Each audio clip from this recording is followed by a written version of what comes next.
नमस्कार। ये आपकी इंडियन साइकोलॉजी की concept of mind in Indian psychology के अंतर्गत होने वाली क्लास है और आप सभी का इसमें स्वागत है। आज हम जिस टॉपिक को लेकर के इस क्लास में बात करने जा रहे हैं वो बहुत इंपॉर्टेंट है। भारतीय मनोविज्ञान के अंदर, इंडियन साइकोलॉजी के अंदर योग शास्त्र जो है उसका अपना एक बहुत इंपॉर्टेंट रोल है इंडियन साइकोलॉजी के स्ट्रक्चरिंग में।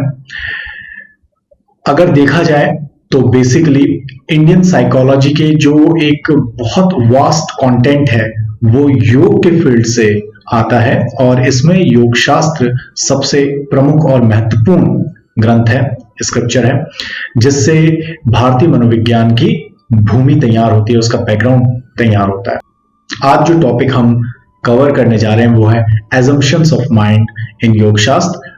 योग शास्त्र में मन की अवधारणा। हम ये देखेंगे कि किस प्रकार से योग शास्त्र में मन को समझा गया है, चित्त और मन के बीच में क्या समानताएं बताई गई हैं। इसके साथ हम ये जानेंगे कि चित्त अथवा मन और माइंड के नेचर, उसकी प्रकृति, उसके कैरेक्टरिस्टिक्स, जो उसकी विशेषताएं हैं, इनके बारे में क्या विचार रखे गए हैं, मानसिक प्रक्रियाओं को किस रूप में संबोधित एड्रेस किया गया है, कैसे उनको बताया गया है, कितने प्रकार का बताया गया है, मन की या चित्त की कहें अलग अलग अवस्थाएं, लेवल्स क्या बताए गए हैं और उन लेवल्स के अनुसार पर्सनैलिटी टाइप और बिहेवियर में आने वाले चेंजेस। ये वो टॉपिक है जो फर्दर आगे हम चलेंगे, लेकिन ब्रीफली आज हम इन चीजों के साथ इंट्रोड्यूस होंगे। तो चलिए शुरू करते हैं आज की क्लास। योग शास्त्र में मन की अवधारणा, इसके अंतर्गत जो टॉपिक्स कवर होने जा रहे हैं वो है how mind is perceived and described in योग, माइंड एंड चित्त, मन और चित्त, चित्त वृत्ति, डिफरेंट स्टेजेस ऑफ चित्त। ये जो टॉपिक्स हैं इस के अंतर्गत हम देखेंगे। तो चलिए इसमें हाउ माइंड इज परसीव्ड इन योग शास्त्र। योग शास्त्र के अंतर्गत मन को जड़ माना गया है और ये एक ऐसी अवस्था है जहां पर वस्तु स्वयं में क्रियाशील होने में असक्षम होती है। क्रियाशीलता की उसके अंदर क्षमता होते हुए भी वह सामर्थ्य, वो एबिलिटी नहीं होती जिससे कि वो क्रियाशील होकर के कार्य कर सके, एक्शंस परफॉर्म कर सके। तो ऐसी स्थिति को जड़ माना जाता है। जैसे एग्जाम्पल के लिए हम समझ सकते हैं कि जो नॉन लिविंग थिंग्स हैं, इन चीजों को हम जड़ कहेंगे, जो कि लिविंग थिंग्स की तरह एक्टिव नहीं हो सकती हैं। इसके अलावा मन को प्रतिक्षण परिणामी कहा गया है, कॉन्टिन्यूअसली रिजल्टिंग, जिसके अंतर्गत इसे ऐसे समझा जा सकता है कि मन के द्वारा किए जा रहे हर कार्य, हर मानसिक प्रक्रिया का कोई ना कोई परिणाम, कोई ना कोई रिजल्ट, कॉन्सिक्वेंस निश्चित है आना। मन को मूल रूप से योग शास्त्र के अंतर्गत 3 कैटेगरीज में रख करके देखा जाता है, सात्विक, राजसिक और तामसिक। अब यहां पर इस चीज को समझना बहुत जरूरी है कि मन एक प्राकृत वस्तु है। मन का जो ओरिजिन हुआ है वो प्रकृति से हुआ है और प्रकृति से ओरिजिनेट होने वाली हर वस्तु में प्रकृति के 3 गुण होते हैं, सात्विक, सत्व, राजसिक, रजस और तामसिक, तमस का। तो इन्हीं 3 गुणों का प्रभाव जो है मन में जब अलग अलग प्रकार से पड़ता है, जिस गुण की डोमिनेंस होती है, जिस गुण की अधिकता होती है, तो वह गुण के अनुरूप मन की प्रकृति और उसके कार्य होने लगते हैं और इसीलिए इसको सात्विक, राजसिक और तामसिक 3 रूप में डिस्क्राइब किया गया है। अब बात करते हैं मन की और चित्त की। तो मन और चित्त को योग शास्त्र के अंतर्गत पर्याय के रूप में, यानी कि सिनोनिम्स के तौर पर लिया गया है। दोनों के बीच में कोई भेद नहीं माना गया है और मन के तौर पर, मनस के तौर पर चित्त को ही कंसिडर किया गया है। अब यहां पर जो इंटरेस्टिंग चीज है वो ये है कि दूसरे रेफरेंसेस में, यानी कि दूसरे जो ग्रंथ हैं जहां पर भारतीय मनोविज्ञान के हमें दूसरे एस्पेक्ट्स देखने को मिलते हैं, साइकोलॉजिकल पर्सपेक्टिव्स हम देखते हैं, जो कि दर्शन के अलग अलग जो स्कूल्स हैं उनमें हो सकते हैं, तो वहां पर हम ये चीज देखते हैं कि अंतःकरण शब्द का उपयोग होता है। अंतःकरण को आदि गुरु शंकराचार्य द्वारा विवेक चूड़ामणि के अंतर्गत अंतःकरण चातुष्ट के रूप में भी बताया गया है। तो ये इसलिए क्योंकि इसके अंतर्गत 4 कंपोनेंट्स होते हैं, जिस बारे में हम पहले भी बात कर चुके हैं, जो कि है चित्त, अहंकार, बुद्धि और मन। अब योग शास्त्र के अंतर्गत इस अंतःकरण को रिप्लेस कर दिया गया है, या इस अंतःकरण की जगह योग शास्त्र के अंतर्गत अंतःकरण की जगह चित्त का ही उपयोग किया गया है, चित्त को ही समझा गया है, और चित्त को ही वह माध्यम माना गया है जिसके थ्रू आत्मा जो है वह एक्सटर्नल एनवायरनमेंट में जो भी चीजें हैं, जो भी इस संसार, इस सृष्टि में चीजें घटित हो रही हैं, उनको एक्सपीरियंस कर सकती है। अब यहां पर चित्त का जो रोल है उसको डिस्क्राइब इस प्रकार से किया गया है कि जो आत्मा है, जिसको सेल्फ माना गया है, भारतीय मनोविज्ञान के अंतर्गत सेल्फ कहा गया है, व्यक्ति का आत्म कहा गया है, तो यह जो आत्मा है इसको प्योर कॉन्शियसनेस यानी कि पुरुष तत्व कहा गया है। और यह पुरुष तत्व स्वयं में चैतन्य है, कॉन्शियस है, इसका जो गुण है वो चैतन्यता का है, लेकिन क्रियाशीलता इसमें नहीं है, इसलिए इसको माध्यम की आवश्यकता है, और यह माध्यम जो बनता है वह है चित्त। और माध्यम बनने के लिए जो इसकी योग्यता है, जो इसकी क्वालिफिकेशन है, जो इसकी एबिलिटी है, जिसके माध्यम से ये कैपेबल हो सका है एज एन इंस्ट्रूमेंट ऑफ आत्मा, वो है the mental activities which happen inside the चित्त। अब ये जो मानसिक गतिविधियां, जिसको हम समझने के लिए इस टर्म को यूज कर सकते हैं, ये जो मेंटल एक्टिविटीज चित्त के अंतर्गत हो रही हैं, इनको वृत्ति के रूप में संबोधित या एड्रेस किया गया है, और इस प्रकार से चित्त की वृत्तियां कहा गया है। और चित्त की वृत्तियों के रूप में हम समझ सकते हैं मेंटल एक्टिविटीज, जिनके माध्यम से चित्त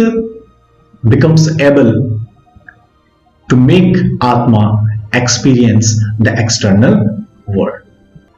दूसरी चीज अब जो कही गई है वो ये कही गई है कि देखिए, पुरुष तत्व यानी कि आत्मा, प्योर कॉन्शियसनेस जो है वो अपने आप में कंप्लीट है, इंडिविजुअल का सेल्फ है, और उसकी क्षमता और उसके स्वरूप यानी कि उस फॉर्म को जिसमें कि वो एग्जिस्ट करता है, पुरुष तत्व जो कि वास्तविकता है हर व्यक्ति की, उसको रियलाइज करने के लिए जो सबसे महत्वपूर्ण चीज है वो है to free it from the association of chitta. क्योंकि क्या होता है, आत्मा के बाहरी जगत को अनुभव कर सकने में सक्षम होने के लिए चित्त के साथ उसका एसोसिएट होना बहुत आवश्यक है, और चित्त के इंस्ट्रूमेंट के तौर पर कार्य कर सकने में, फंक्शन कर सकने में सक्षम होने के लिए आत्मा के साथ उसका एसोसिएट होना बहुत आवश्यक है। तो ये दोनों ही चीजें आपस में एसोसिएटेड रहती है, संबद्ध रहती है, एक दूसरे में इन्वॉल्व रहती है, और जब तक ये एक दूसरे में इन्वॉल्व रहती हैं तब तक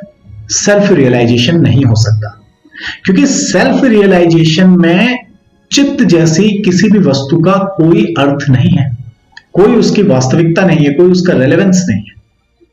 आत्मा अपने आप में पूर्ण है, जो सेल्फ है वो अपने आप में थॉरो है, और इसलिए उसके एक्चुअल फॉर्म को रियलाइज करने के लिए this is very necessary, which has been suggested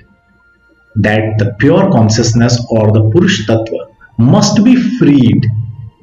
from the association of chitta. इसलिए हम देखते हैं कि योग दर्शन का जो लक्ष्य है,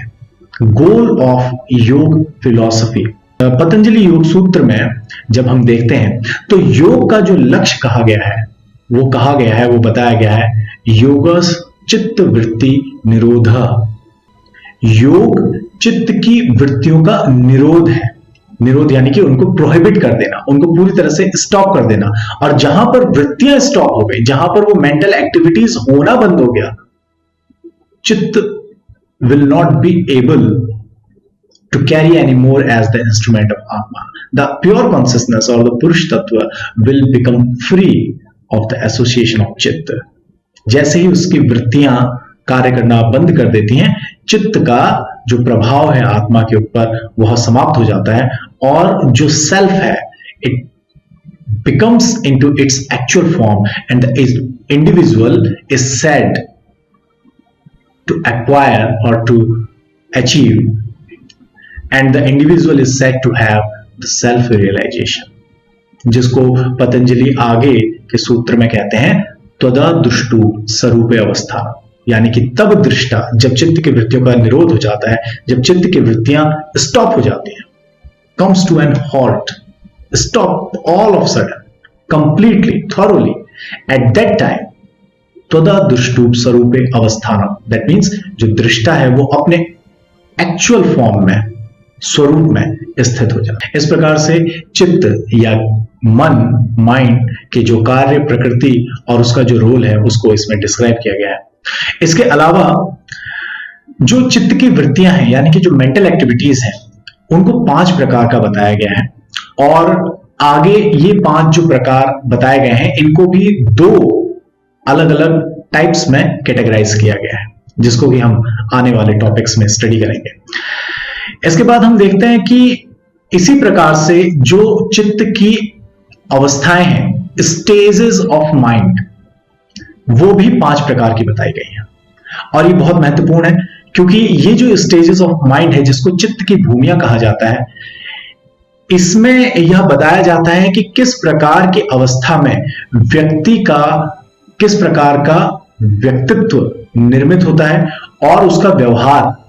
what kind of behavioral patterns can be seen in that। तो ये भी एक बहुत महत्वपूर्ण जो है विषय है जिसको कि हम आने वाले समय में कवर करने वाले नेक्स्ट टॉपिक्स में, बट अभी हम ब्रीफली थोड़ा सा इनसे इंट्रोड्यूस हो रहे हैं। इसके बाद चित्त को जो माना गया है वो एक इंस्ट्रूमेंट के तौर पे माना गया है और ये महत्वपूर्ण इसलिए है क्योंकि संसार में, सृष्टि में जीने के लिए और सरवाइव करने के लिए चित्त का एज एन इंस्ट्रूमेंट होना बहुत आवश्यक है। ये मान के चलें कि चित्त वह पहला तत्व है जिसके आधार पर हमारे इस शरीर और इस शरीर के होने वाले जो एक्शंस हैं उनकी जो पृष्ठभूमि है, उनका जो बैकग्राउंड है वो निर्धारित होता है। उसके लिए चित्त का होना बहुत आवश्यक है। 2 एजम्पशंस योग शास्त्र के अंतर्गत चित्त को लेकर के संबंध में उसके देखने को मिलते हैं। अब यहां पर चित्त को लेकर के 2 एजम्पशंस, 2 अवधारणाएं देखने को मिलती हैं। पहला तो ये कि पुरुष यानी कि आत्मा जो कि सेल्फ है, इसके द्वारा जो भी कुछ फंक्शन होता है उसके लिए इंस्ट्रूमेंट जो है वह चित्त है, इसलिए चित्त का होना बहुत नेसेसरी है, मैंडेटरी है। और दूसरा यह है कि चित्त इंस्ट्रूमेंट होने के नाते पहली चीज तो ये फैसिलिटेट कराता ही है कि आत्मा को अनुभव प्राप्त करने के लिए जो भी एक्शंस, जो भी फंक्शंस किए जाने नेसेसरी हैं उनको चित्त के द्वारा संपादित, पूर्ण कराया जाता है। लेकिन इसके साथ ही चित्त इंस्ट्रूमेंट होने के साथ ही वह हिंड्रेंस भी बन जाता है, वह फैक्टर भी बन जाता है जिसके कारण इंडिविजुअल, एक व्यक्ति अपने सेल्फ के यानी कि आत्मा के एक्चुअल फॉर्म को रियलाइज नहीं कर पाता और इस वजह से संसार में होने वाली गतिविधियां, होने वाले एक्सपीरियंसेस के साथ खुद को एसोसिएट करके, खुद को जान करके उनको अनुभव करता रहता है। तो ये था एक ब्रीफ डिस्क्रिप्शन योग शास्त्र में मन यानी कि चित्त को लेकर के जो एजम्पशन है उसे लेकर के। इसके संबंध में जो भी कुछ अब डिस्कशन होने हैं वो हम अपने ऑनलाइन क्लासरूम के सेशन में करेंगे, तो वहीं पे आप लोगों से मिलते हैं। तब तक के लिए नमस्कार।